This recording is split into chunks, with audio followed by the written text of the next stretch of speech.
तर बातमी आहे मुंबईतून।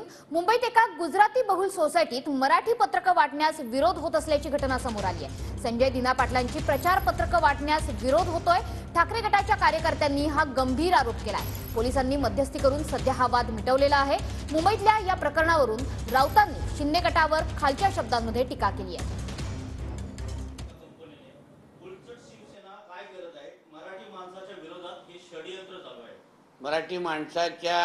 मराठी माणसाला आयुष्यभर नोकरीच करावं, वडापावच खावं आणि संजय राऊतच्या मुलींनी वाईनच्या कंपनी उघडाव्या, आहे की नाही?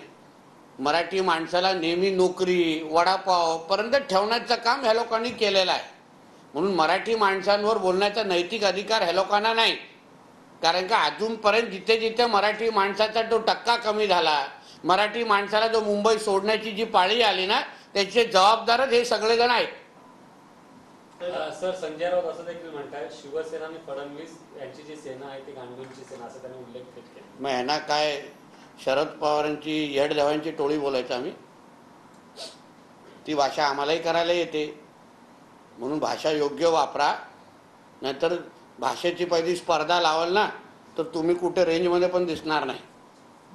घाटकोपरमध्ये एका गुजराती बहुल सोसायटी महाविकास आघाडीचे उमेदवार संजय दिना पाटील यांचे पॅम्पलेट्स वाटण्यास कार्यकर्त्यांना मज्जाव करण्यात आल्याचा ठाकरे गटाने दावा केला। असं एक लक्षात घ्या, शेवटी तिथे आमचे मेयरजी निवडून येत आहेत, निवडून आल्याच जमा आहे, म्हणून काहीतरी रडीचा डाव खेळणं हे एवढाच एक कलमी कार्यक्रम या ठाकरे गटाचा काही उभाटाचा राहिलेला आहे।